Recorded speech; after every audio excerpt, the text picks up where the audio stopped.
হরে কৃষ্ণ। সকল বৈষ্ণব চরণে আমার প্রণাম। কথা শোনা যাচ্ছে, রাইট? হ্যাঁ মাতাজি। হরে কৃষ্ণ। হরে কৃষ্ণ। সরি, আমার কম্পিউটার একটু সমস্যা হচ্ছিল, তাই একটু দেরি হয়ে গেল। তো সবাই যারা জয়েন করেছেন ধন্যবাদ আমাদের এই সাপ্তাহিক ভাগবতম ক্লাসে। আমরা শ্রীমদ্ ভাগবতের শিল প্রভুপাদের তাৎপর্য থেকে আলোচনা করছি। আমরা প্রথম স্কন্ধের 12 নম্বর অধ্যায়ে আছি।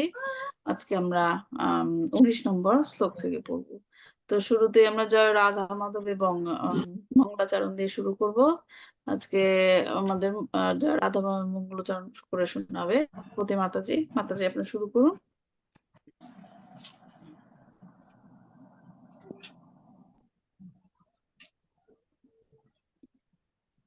মাতাজি আপনি শুরু করুন। মাতাজি, রত্নগর্ভ মাতাজি তো আছেন। আর কেউ মাতাজির নাম ভুলে গেছে। আরেকজন মাতাজির করার কথা ছিল।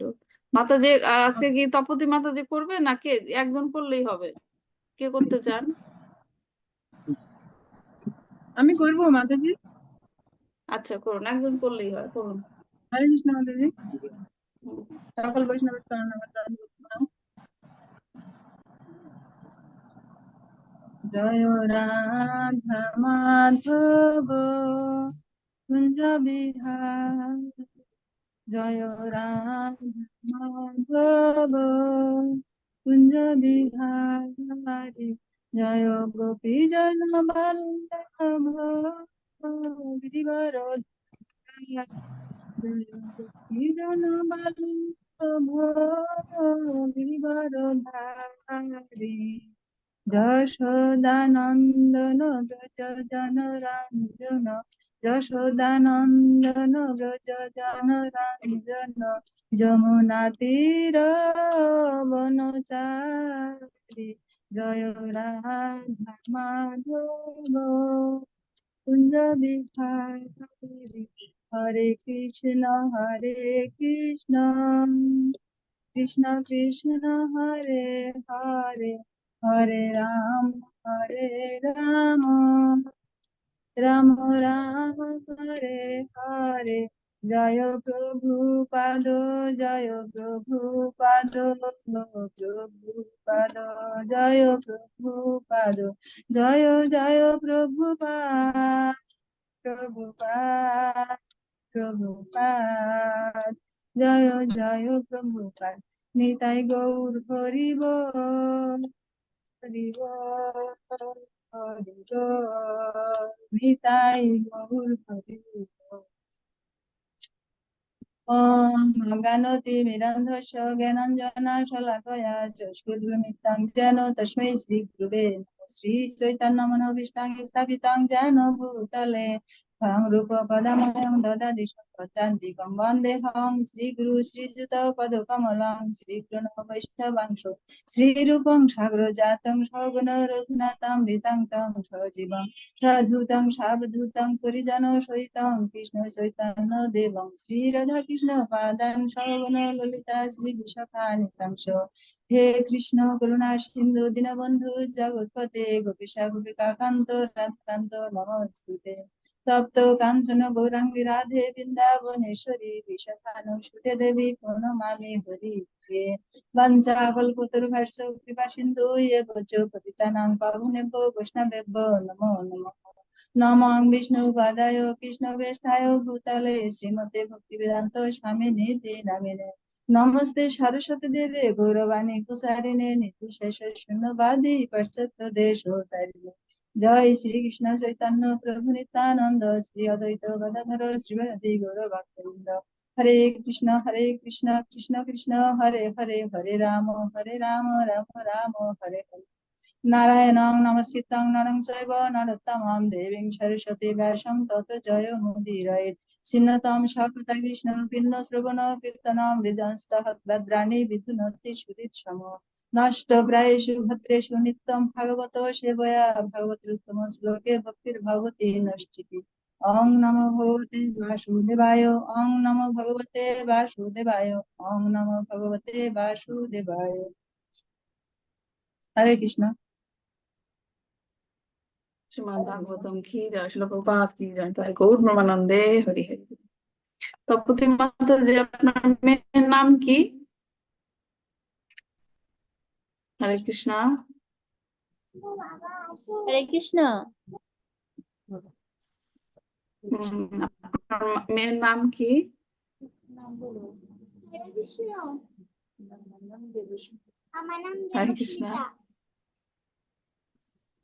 নবস্মিতা। তুমি নেক্সট উইকে করো, ঠিক আছে? মঙ্গলাচরণ আর জয় রাধা মাধব, ঠিক আছে? আজকে একটু কম্পিউটারের সমস্যা হয়ে গেছে, মানে একটু উল্টা উল্টা হয়ে গেছিল, সরি। তুমি নেক্সট উইকে করো দেবস্মিতা, ওকে?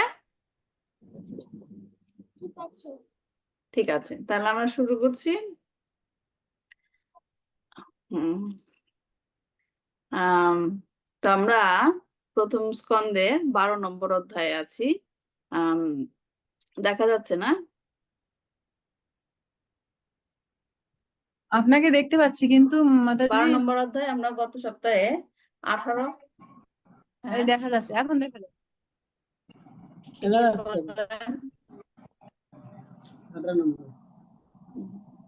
তো ওখানে, হ্যাঁ, ওখানে আমরা পড়েছিলাম 18 নম্বর শ্লোক পর্যন্ত পড়েছিলাম, যেখানে ধর্মরাজ যুধিষ্ঠির, হ্যাঁ, পরীক্ষিত মহারাজের জন্মের পরে জাতকর্ম হওয়ার পরে, জাতকর্ম হচ্ছে যেখানে অনুষ্ঠান হচ্ছে, সেখানে অনেক ব্রাহ্মণরা উপস্থিত।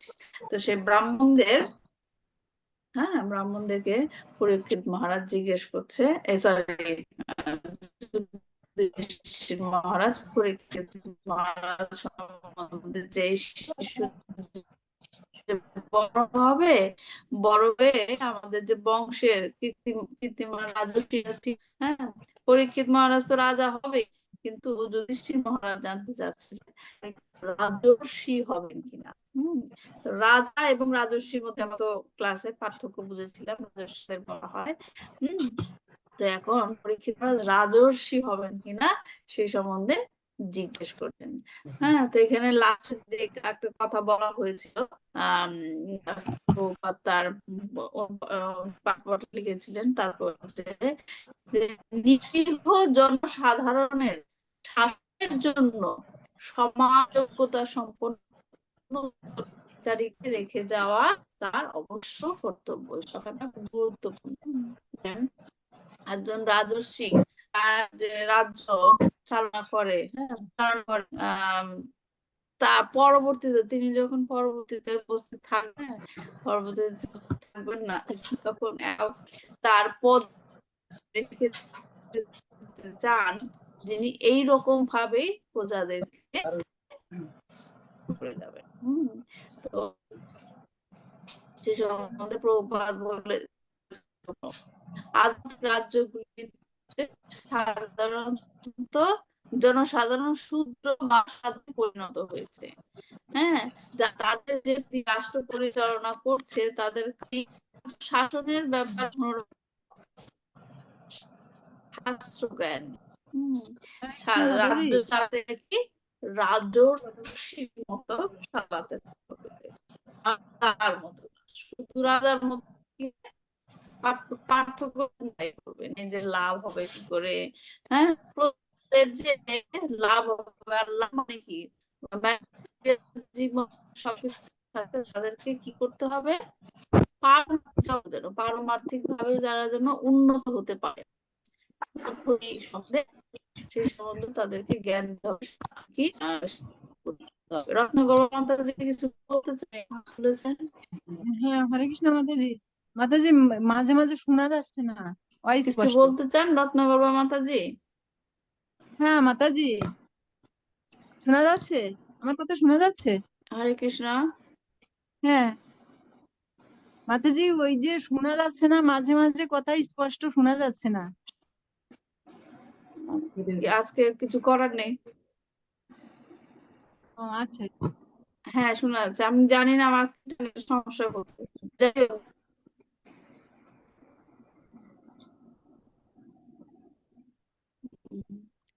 আচ্ছা দেখি যতটুকু পারি। তো এটাই মানে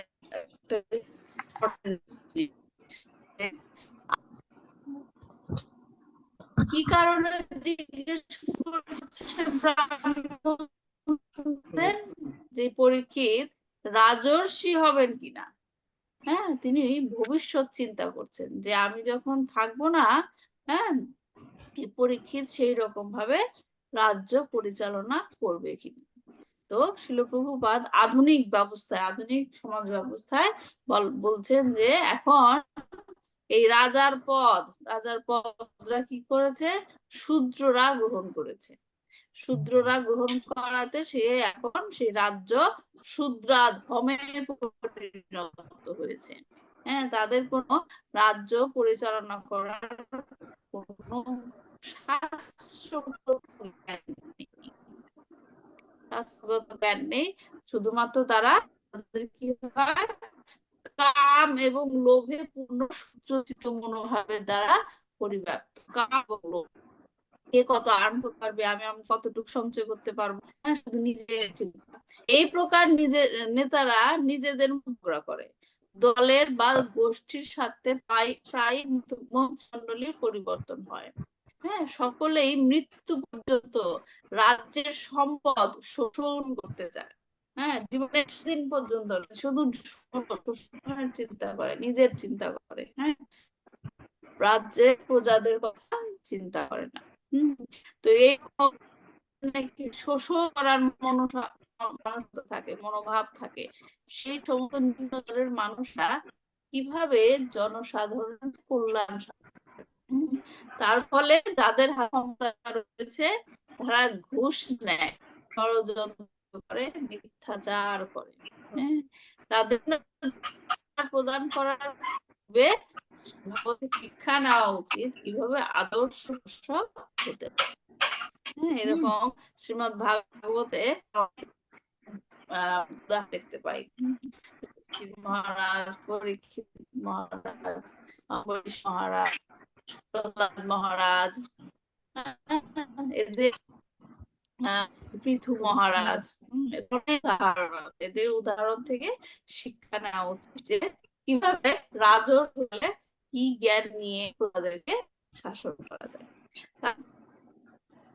তারপর হচ্ছে যখন কি পরীক্ষিত মহারাজ জিজ্ঞাসা করলেন, তারপর এখন ব্রাহ্মণেরা সেই উত্তরগুলি দিচ্ছেন। শ্লোক নাম্বার 20 থেকে 28 পর্যন্ত পরীক্ষিত মহারাজের বিভিন্ন কোয়ালিটি দেন, মানে তার বড় করে তার কি কোয়ালিটি দিবে এবং সেই গুণগুলি কোন কোন কার কার মধ্যে উদাহরণ দিয়ে তিনি বুঝাবেন, মানে তারা যুধিষ্ঠির বলবেন। 19-26 পর্যন্ত কোয়ালিটির কথাগুলি বলা হবে, গুণগুলির কথা। আর 27 আর 28 নম্বর শ্লোকে পরীক্ষিত মহারাজ ভবিষ্যতে তার জীবনে কি হবে। তো এই 19 থেকে 28 নম্বর শ্লোক পর্যন্ত তেমন কিছু আমাদের করার নেই, তাৎপর্যটাই হোক, তাৎপর্যের মধ্যে শিলপ্পা ব্যাখ্যা করে বুঝিয়ে দিই। হ্যাঁ, এখানে আলাদা করে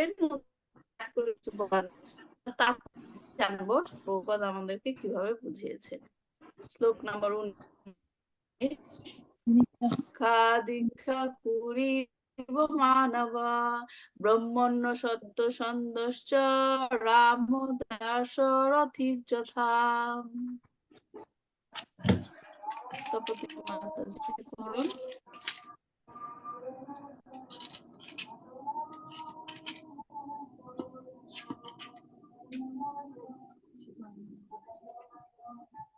তপতি মাতাজি পড়ুন।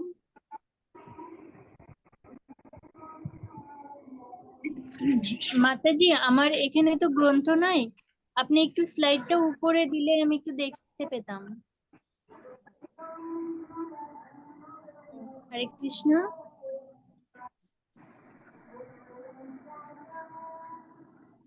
হরে কৃষ্ণ মাতাজি, শুনতে পাচ্ছেন? দেখা যাচ্ছে না, আপনি একটু স্লাইডটা উপরে দেন, উঠিয়ে দেন উপরের দিকে। হ্যাঁ, আমি তো বড় করলাম, পড়ুন আপনি। আমি তো কিছুই দেখতে পাচ্ছি না। উঁচুতেই তো আছে মাতাজি, আর কত উঁচুতে উঠাবো? কিন্তু আমার মনে হয় নেটওয়ার্কের প্রবলেম মাতাজি, মানে এই এক জায়গায় আটকে আছে। আচ্ছা হ্যাঁ, ঠিক আছে, তাহলে মধুসূদন প্রভু পড়ুন। হরে কৃষ্ণ মাতাজি। 19 নম্বর শ্লোক শ্রী ব্রহ্মানুবাচ পার্থ। মধুসূদন প্রভু পড়ুন। হ্যাঁ মাতাজি শোনা যাচ্ছে? হরে কৃষ্ণ মাতাজি। শোনা যাচ্ছে। হ্যাঁ, শ্রী ব্রহ্মানুবাচ ব্রাহ্মণা, ব্রহ্মণা শ্রী উচু ব্রাহ্মণা উঁচু। বুঝছো?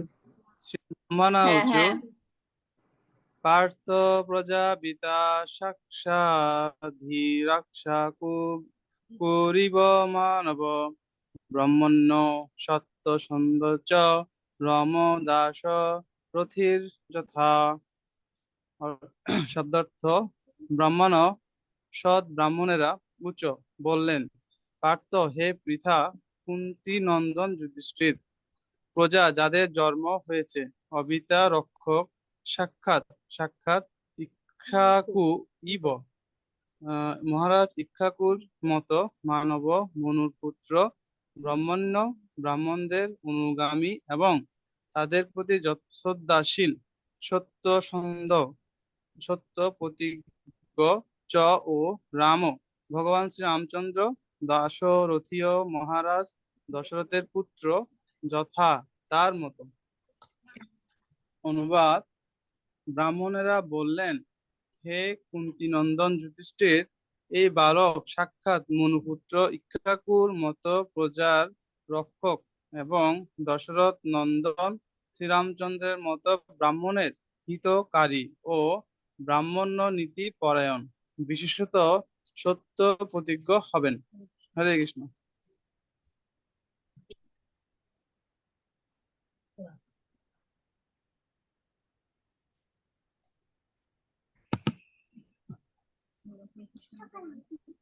হরে কৃষ্ণ মাতাজি। ধন্যবাদ প্রভুজি। শিল প্রভুপাদের তাৎপর্য পড়ছি। শিল প্রভুপাদ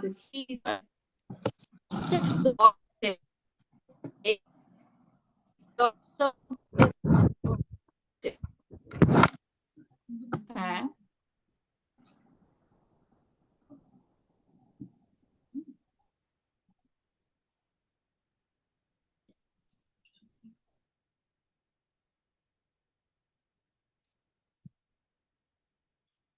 মানে সমস্ত জীবের কথা যারা জন্মগ্রহণ করেছে, এই জড় জগতে জন্মগ্রহণ করেছে।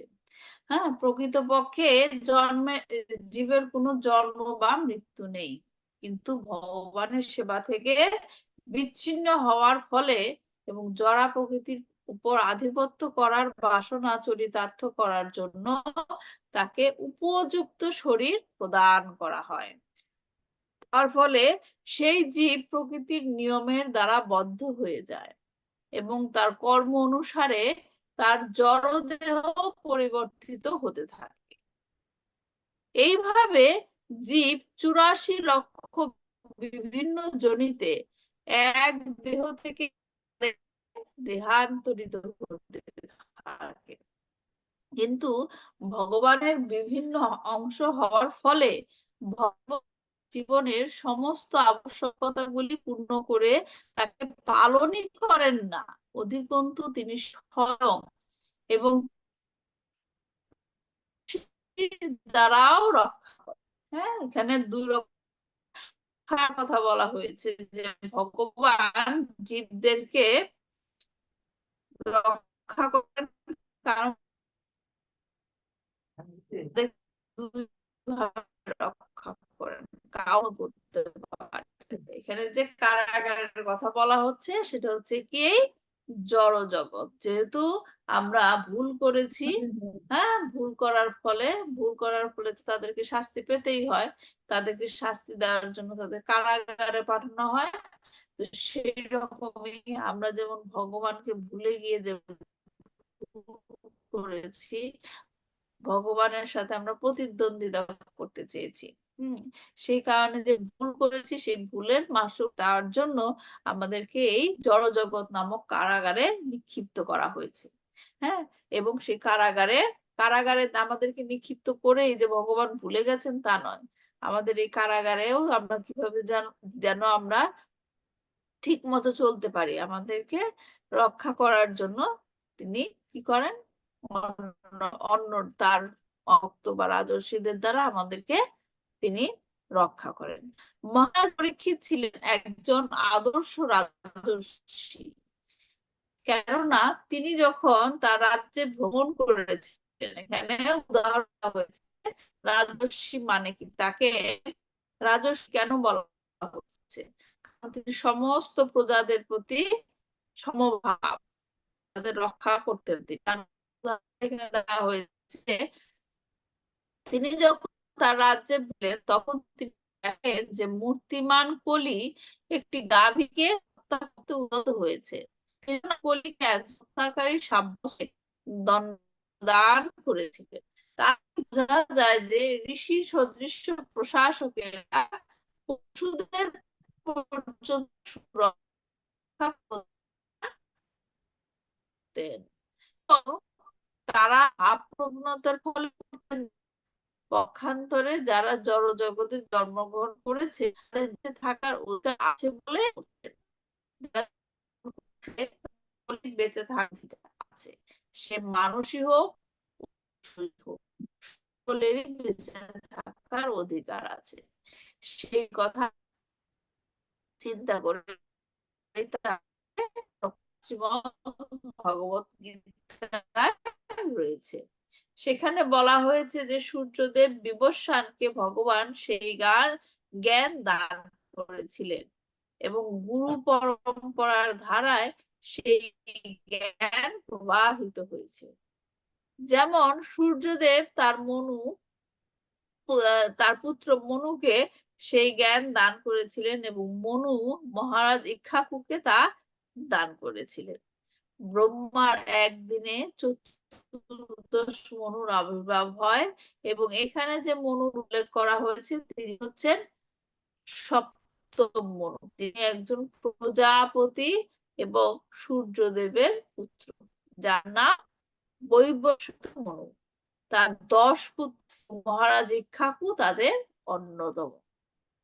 পরবর্তীকালে শ্রীমদ ভগবদ গীতার জ্ঞান মহারাজ ইক্ষ্বাকু পরম্পরায় প্রবাহিত হয়েছে, কিন্তু কালের প্রভাবে দুষ্কৃতকারীদের দ্বারা সেই পরম্পরা ছিন্ন হয় এবং তাই ভগকে কুরুক্ষেত্র রণাঙ্গনে অর্জুনকে সেই শিক্ষা দিতে হয়েছে। অতএব সমস্ত শাস্ত্র জড়জগতের মান এবং তাই বৈদিক শাস্ত্র সমূহ অপূর্ণেয় নামে পরিচিত, যার অর্থ হচ্ছে কোন মনুষ্য রচিত নয়, অপুরুষেয়।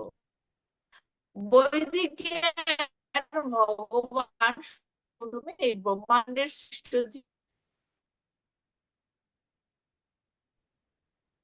হরে কৃষ্ণ।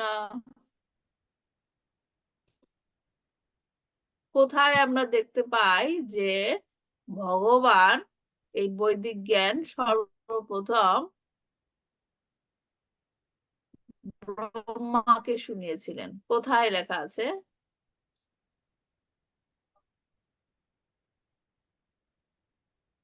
হরে কৃষ্ণ, আমার কথা শোনা যাচ্ছে?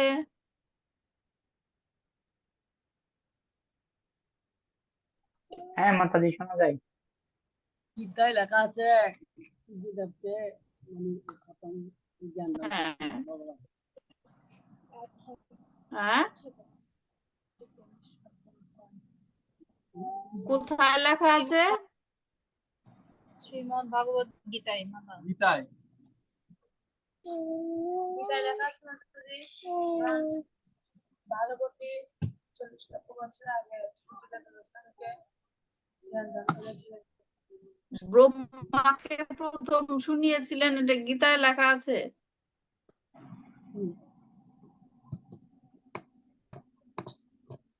ব্রহ্ম সংহিতায় আছে, ব্রহ্ম সংহিতায় প্রথম মানে যখন নাকি ব্রহ্মা জন্ম হয়,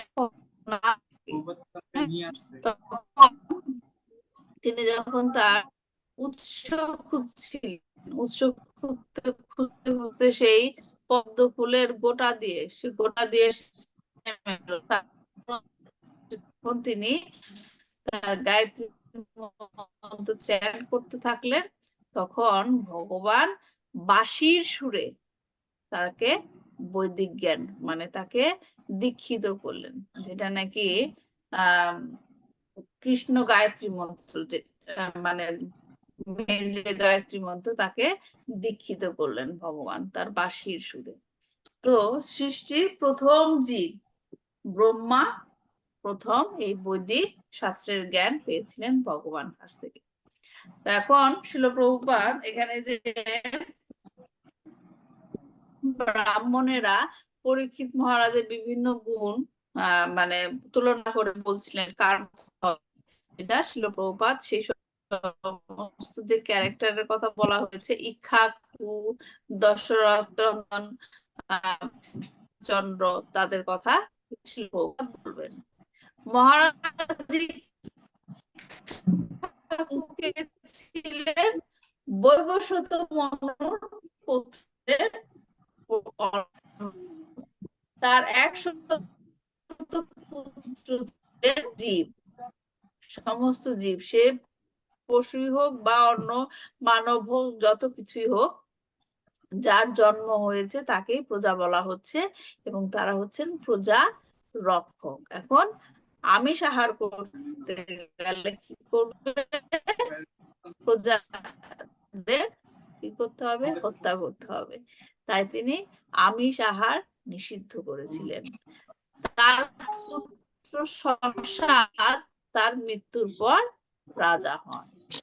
তারপর মনুকে এই শ্লোক ইক্ষ্বাকুর পিতা রূপে যে মনুর উল্লেখ করা হয়েছে, তিনি হচ্ছেন সূর্যদেব বিবস্বানের পুত্র বৈবস্বত নামক সপ্তম মনু।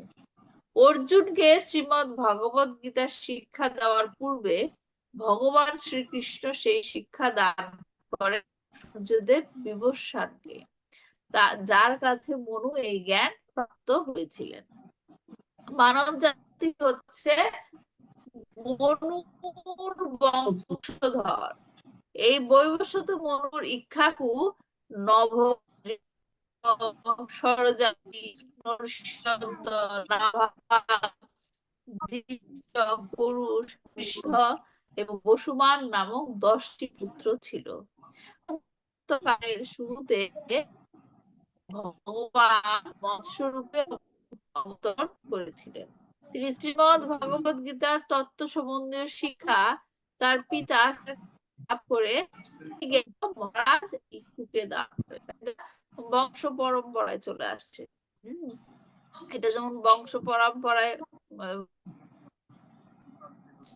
তেমনি আমি যেটা দেখলাম যে যুধিষ্ঠির মহারাজ চিন্তা করছিলেন আমার অবর্তমানে কি হবে, পরবর্তীতে কার আমার প্রেজেন্ট যে রাজর্ষি তিনি ডিসাইড করে যান বা একজনকে মানে ট্রেন করে যান যে তিনি পরবর্তী সেটা। এখানে দেখছি যে সূর্যদেব বিবস্বান সেই জ্ঞান লাভ করে এবং ইক্ষ্বাকুকে দান করেছিলেন। ত্রেতা যুগের সম্বন্ধে উপদেশ দান এবং সমগ্র মানব জাতির কল্যাণের জন্য মনু সেই জ্ঞান। তারপর শ্রী রামচন্দ্রের কথা বলা হয়েছে।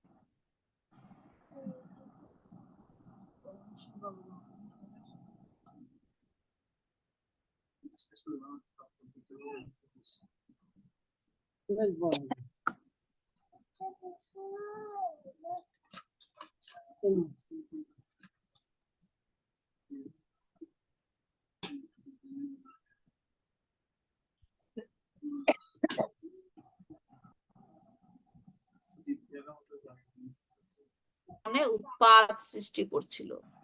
জনসাধারণের মঙ্গলের জন্য ব্রাহ্মণ ও ক্ষত্রিয়ের পারস্পরিক সহযোগিতা করা কর্তব্য। এই যে এই কথাটা যে বলা হয়েছে, জনসাধারণের জন্য ব্রাহ্মণ এবং ক্ষত্রিয়ের পারস্পরিক সহযোগিতা করা কর্তব্য। এটার মানেটা কি? ব্রাহ্মণ এবং ক্ষত্রিয়ের পারস্পরিক সহযোগিতা করা, এর মানে কি? ব্রাহ্মণ এবং ক্ষত্রিয়ের পারস্পরিক সহযোগিতা করা কর্তব্য।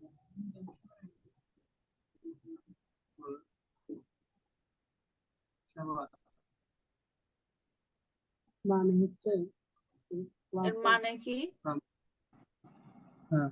মানে হচ্ছে ব্রাহ্মণরা সবচেয়ে জ্ঞানী ছিল এবং উনি জনসেবা, যা ওই রাজা ব্রাহ্মণদের অনুমতি মানে কি আদেশ ক্রমে রাজাও দেশ শাসন করতো। আর ব্রাহ্মণ আর কার কথা বলছিল? ক্ষত্রিয় দেশ শাসন করতো এবং এরা ওই শাসন কর্তায় তাদেরকে, আমাদের জনগণের সবারই উচিত যে ওই ব্রাহ্মণ এবং ক্ষত্রিয়দের সহযোগিতা করা। এটাই আমাদের কর্তব্য ছিল, জনসাধারণের কর্তব্য ছিল এটা তখনকার দিনে। এই জন্য হ্যাঁ হ্যাঁ, এই যে এখানে বলা হচ্ছে, ধন্যবাদ প্রভুজি, এখানে যে রাজর্ষির কথা বলা হয়েছে, রাজর্ষি মানে কি? ক্ষত্রিয় রাজ্য পরিচালনা করবেন, রাইট? তো এখন সেই রাজ্য পরিচালনা করার জন্য তার যে গাইডেন্স দরকার, সেই গাইডেন্সটা তারা পাবে কোত্থেকে? ব্রাহ্মণের কাছে। ব্রাহ্মণ থেকে এরকম, এবং তারা পারস্পরিক সহযোগিতা মানে কি? ব্রাহ্মণ তাদের জ্ঞান দিবে, যেই জ্ঞানের দ্বারা তারা রাজ্য পরিচালনা করবে, এবং তার পরিবর্তে তারা সেই ব্রাহ্মণদের ব্রাহ্মণদের ভরণের দায়িত্ব নেয় আর কি। এটা হচ্ছে পারস্পরিক সহযোগিতা। ব্রাহ্মণ ঋষিরা পূর্ণ জ্ঞান প্রদান করার মাধ্যমে মানুষের জ্ঞানকে আলোকে উদ্ভাসিত করে, এবং ক্ষত্রিয়ের কর্তব্য হচ্ছে তাদেরকে রক্ষা করা। ভগবান শ্রীরামচন্দ্র মানুষ যাকে ব্রহ্মণ্য ধর্ম বলা হয়, তার পালন এবং সংরক্ষণের জন্য একজন ছিলেন। তিনি বিশেষভাবে গাভী এবং ব্রাহ্মণদের রক্ষা করতেন। হ্যাঁ, আমরা যখন ভগবান শ্রীকৃষ্ণের প্রণাম মন্ত্র করি, কি বলি? গ্রো বা আয়াচ, জগদ্দিতায় কৃষ্ণ গো ব্রাহ্মণ হিতাচ, গাভীদের এবং ব্রাহ্মণদের রক্ষক। হ্যাঁ, তো তিনিও তার কথাই সেই কথাটাই বলা হচ্ছে এখানে, তার ফলে তিনি জগতের সমৃদ্ধি বৃদ্ধি করেছিলেন। তার মানে এই লাইন থেকে জগতের সমৃদ্ধির জন্য ব্রাহ্মণদের এবং গাভীদের রক্ষা করা কর্তব্য। হ্যাঁ, তো সেখানে ব্রাহ্মণদের যে দায়িত্ব কর্তব্য,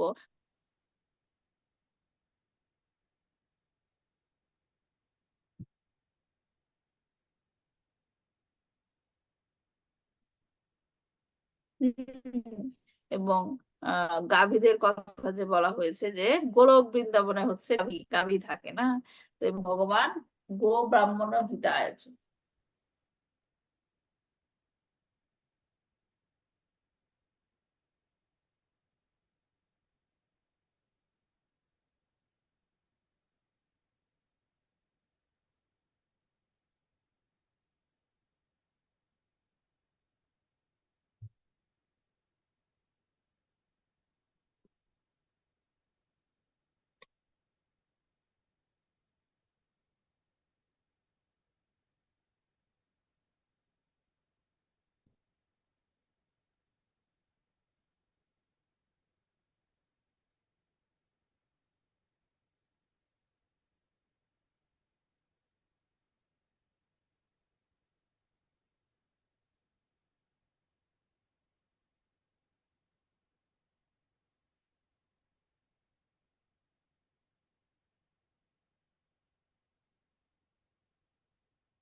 হরে কৃষ্ণ, সরি আমার জুম ডিসকানেক্ট হয়ে গেছিল।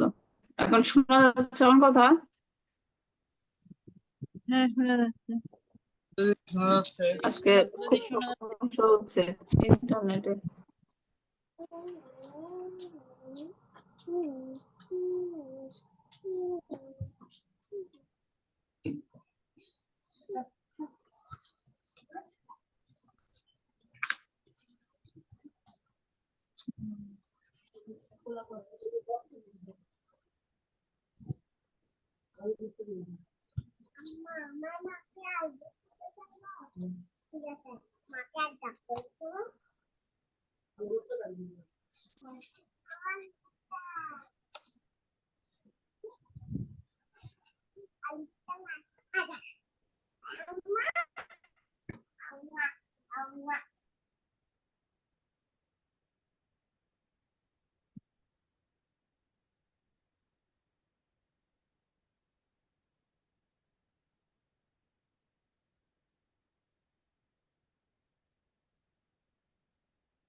তো আমরা যেটা পড়ছিলাম যে ভগবান কি গাভী এবং আহ ব্রাহ্মণদের রক্ষা করেন, তাই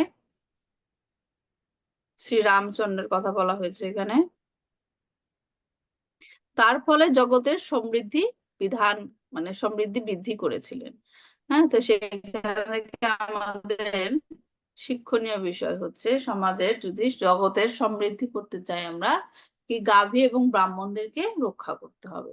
তিনি বিশ্বামিত্রের মাধ্যমে অসুরদের জয় করার জন্য দেবতাদের অস্ত্র শস্ত্র প্রদান করেছিলেন।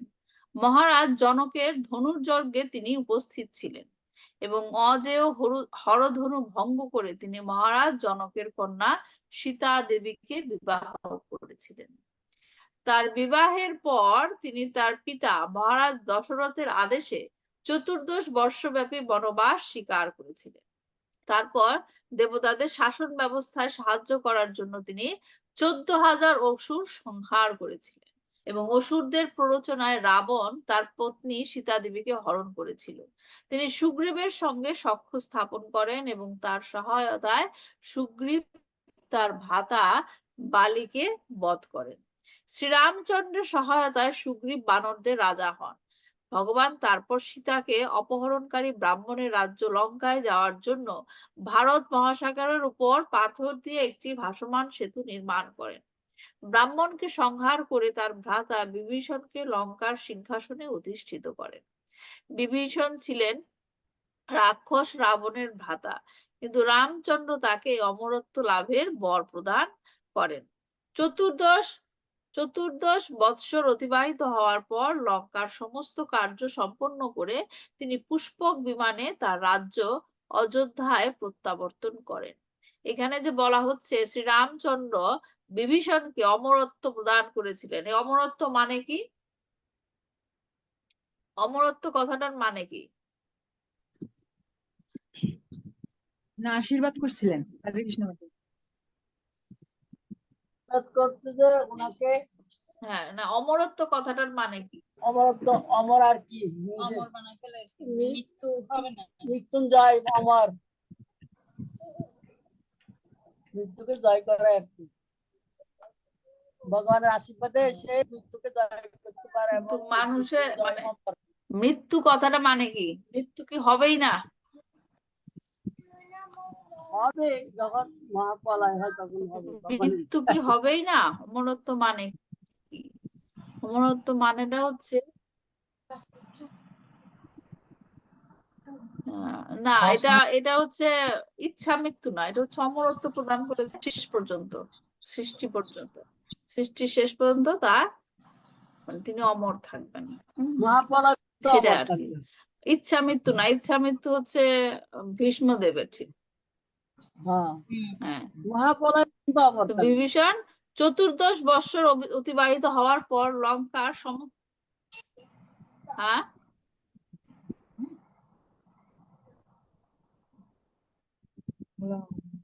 চতুর্দশ বৎসর অতিবাহিত হওয়ার পর লঙ্কার সমস্ত কার্য সম্পন্ন করে তিনি পুষ্পক বিমানে তার রাজ্য অযোধ্যায় প্রত্যাবর্তন করেন। তিনি তার ভ্রাতা শত্রুঘ্নকে আদেশ দিয়েছিলেন মথুরায় রাজ্য শাসনকারী লবণাসুরকে আক্রমণ করতে, এবং শত্রুঘ্ন সেই অসুরটিকে সংহার করেছিলেন। তিনি 10টি অশ্বমেধ যজ্ঞ অনুষ্ঠান করেন।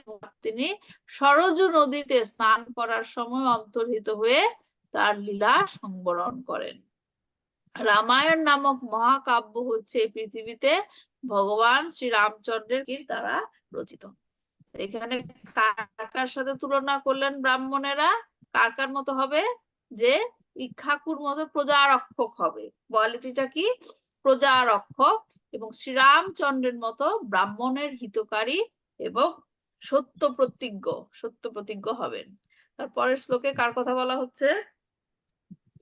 এষো দাতা শরণ্যশ্চ যথা হস্যি নর শিবি যশ বিতনিতা শানাং দস্যন্তিরিব যজ্জনাম।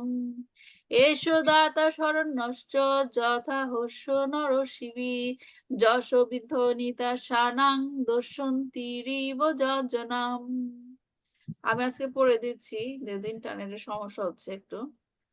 এসো, এই শিশু, দাতা দানশীল, শরণ্য শরণাগতের পালক, চ এবং, যথা যেমন, হি অবশ্যই, ঔশনীর উশিনর নামক দেশ, শিবি শিবি রাজা, যশ কীর্তি, বিতনিতা বিস্তারকারী, সানাম আত্মীয় স্বজনদের, দস্যন্তী ইব দুষ্যন্তের পুত্র ভরতের মতো, যজ্জনাম যাজ্ঞিকদের। এখানে অনুবাদ কি বলছে?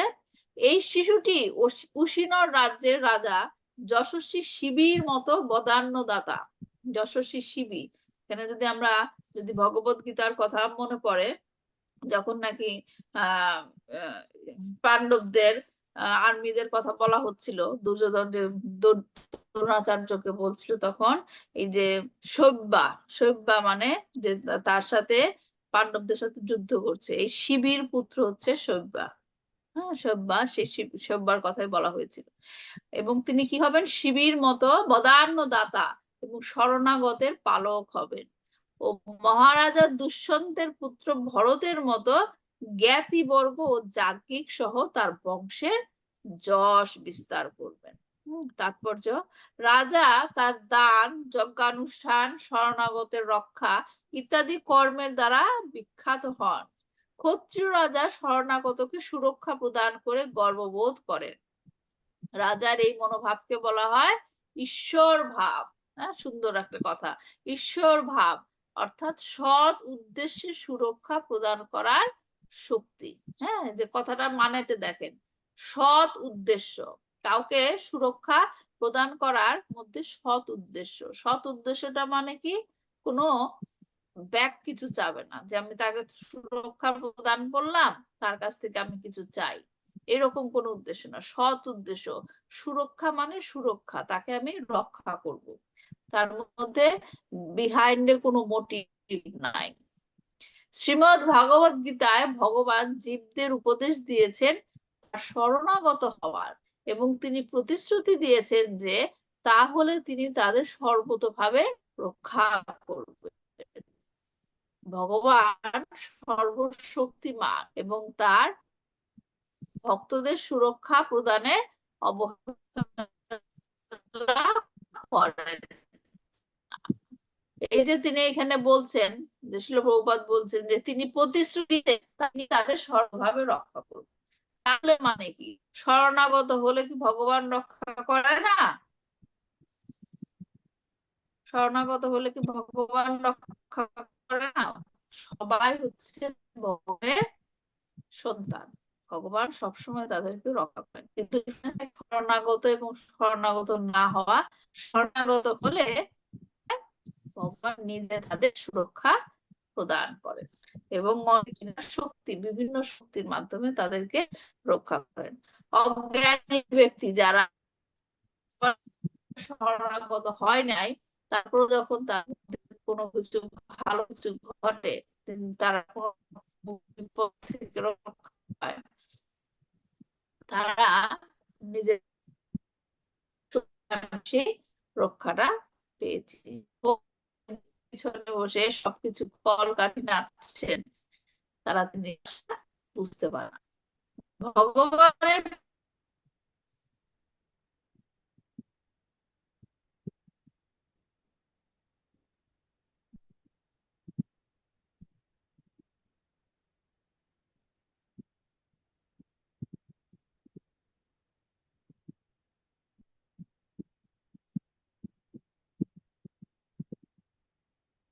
রয়েছে। মহারাজ শিবী এমন দানশীল ছিলেন যে তিনি স্বর্গলোকে প্রাপ্ত তার স্থান যজাতিকে দিতে চেয়েছিলেন, কিন্তু যজাতি তা গ্রহণ করেননি। যজাতি অষ্টক আদি অন্যান্য মহর্ষিদের সঙ্গে স্বর্গলোকে গিয়েছিলেন। তারা যখন স্বর্গ অভিমুখে গমন করেছিলেন তখন ঋষিদের প্রশ্নের উত্তরে যজাতি শিবির পূর্ণ কর্মের বর্ণনা করেন। তিনি বলেন যে শিবী যমরাজের সভায় তার পার্শ্বদত্ত প্রাপ্ত যাকে তিনি তার আরাধ্য দেবতা রূপে বরণ করেছেন। শ্রীমদ্ ভগবদ গীতায় প্রতিপন্ন হয়েছে যে দেবতাদের পূজকেরা দেবলোকে গমন করেন, জানতি দেবব্রতা দেবান। তাই মহারাজ শিবী বৈষ্ণব মহাজন যমরাজের বিশেষ লোকে তার পার্শ্বদত্ত প্রাপ্ত হন। তিনি যখন পৃথিবীতে ছিলেন তখন তিনি শরণাগতের রক্ষক এবং দানবীর রূপে বিখ্যাত হয়েছিলেন। একসময় দেবরাজ ইন্দ্র একটি বাজ পক্ষীর রূপ ধারণ করেন এবং দেব একটি কপোতের রূপ ধারণ করেন। বাজ পক্ষীর দ্বারা আক্রান্ত হয়ে কপোতটি শিবির কোলে এসে আশ্রয় গ্রহণ করেন। বাজ পক্ষী এবং অগ্নিদেব হয়েছে কপোত। হ্যাঁ, তো বাজ পক্ষী কপোতটিকে আঘাত করতে চাইছিল, তখন কপোতটি শিবির কোলে আশ্রয় গ্রহণ করেন। বাজ পক্ষীটি তো রাজাকে এসে বলে যে তিনি আর এই কপোতটিকে তাকে ফিরিয়ে দেন। বাজ পক্ষী বলছে যে তুমি একে ছেড়ে দাও, এর উপর আমার অধিকার আছে। রাজা তখন তাকে অনুরোধ করেন যে যেন কপোতটির পরিবর্তে অন্য কোনো মাংস আহারের জন্য এবং কপোতটিকে হত্যা না করে। হ্যাঁ, কারণ পৃথিবীতে সৃষ্ট কারোর আহার মানে যে খাদ্য শৃঙ্খল যেটা শৃঙ্খল এই প্রাণী খায়। এখন কপোতটিকে খাওয়ার অধিকার বাজ পক্ষীর রয়েছে, কারণ তিনি সেই বাজ পক্ষী অর্জন করেছিল। এখন সে না করতে পারছে মহারাজ শিবী, কিন্তু কপোতটি যেহেতু তার অবশ্যই সম্মত হয় যে রাজা যদি নিজে তার শরীর থেকে কপোতটির দেহের ওজনের সমান মাংস কেটে দেন তাহলে সে তা গ্রহণ করতে প্রস্তুত। ঠিক আছে, তখন অগ্নিদেব হয়েছে আর কি কপোত। তখন রাজা একটি মানদণ্ডে কপোতটির দেহের সমান ওজনের মাংস তার দেহ থেকে কেটে রাখতে শুরু করেন, কিন্তু সেই রহস্যময় কপোতটি সর্বদাই থেকে।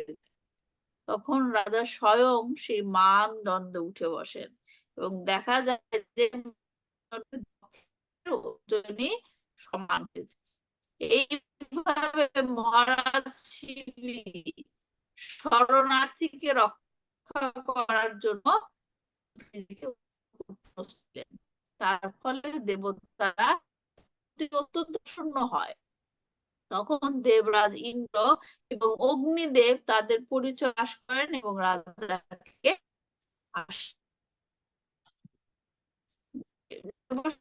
মহারাজ কার্যকলাপের প্রশংসা করেছেন। বিষয় করা হয়েছিল যে দান এবং শরণাগতের রক্ষার ব্যাপারে তিনি দ্বিতীয় শিবই হবে। দস্যন্তী ভারত, তার কথা কি বলা হচ্ছে? ইতিহাসে অনেক ভরতের কথা বলা হয়েছে, তাদের মধ্যে রামচন্দ্রের ভ্রাতা ভরত, ঋষভদেবের পুত্র ভরত এবং মহারাজ দুষ্যন্তের পুত্র ভরত অত্যন্ত বিখ্যাত। এই সমস্ত ভরতেরাই বিশ্বের ইতিহাসে প্রসিদ্ধ। ঋষভদেবের পুত্র মহারাজ ভরতের নাম অনুসারে পৃথিবীর ভারতবর্ষ নামে পরিচিত, কিন্তু অন্য অনেকের মতে দুষ্যন্তের পুত্র ভরতের রাজা ছিল বলে ভারতের রাজ্য ছিল এই ভারতবর্ষ নামে পরিচিত। কিন্তু আমাদের সিদ্ধান্ত ঋষভদেবের পুত্র ভরতের নাম অনুসারে এদেশের নাম ভারতবর্ষ হয়েছে। তার পূর্বে নাম বর্ষ, কিন্তু ঋষভের পুত্র ভরতের রাজ্যাভিষেকের পর এই স্থান ভারতবর্ষ নামে বিখ্যাত। কিন্তু তাতেও পুত্র ভরতের কোনো অংশ কম ছিল না। তিনি ছিলেন বিখ্যাত সুন্দরী শকুন্তলার মহারাজ দুষ্যন্ত তার পুত্রের জন্ম হয়। তারপর দুর্বাসা মুনির হিসাবে মহারাজ দুষ্যন্ত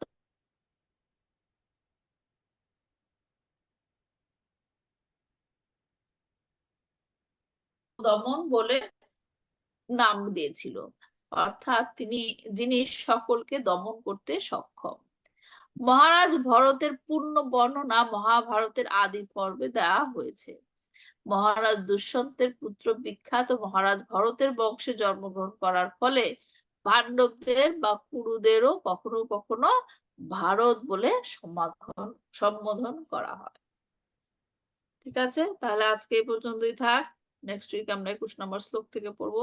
এই 28 নম্বর শ্লোক পর্যন্ত মেইনলি শিল প্রভুপাদের তাৎপর্যটাই পড়া হবে, কারণ শিল প্রভুপাদ খুব সুন্দরভাবে সব ব্যাখ্যা করে দিয়েছেন। তো রাখছি আজকে এই পর্যন্ত। ভালো থাকবেন সবাই। বাঞ্ছা কল্পতরুভ্যশ্চ কৃপা সিন্ধু ভৈবচ পতিতানাং পাবনেভ্যো বৈষ্ণবেভ্যো নমো নমঃ। শ্রীমদ্ ভাগবতম কি জয়, শিল প্রভুপাদ কি জয়। জয় গৌর প্রেমানন্দে, হরি হরি বল। হরি হরি বল।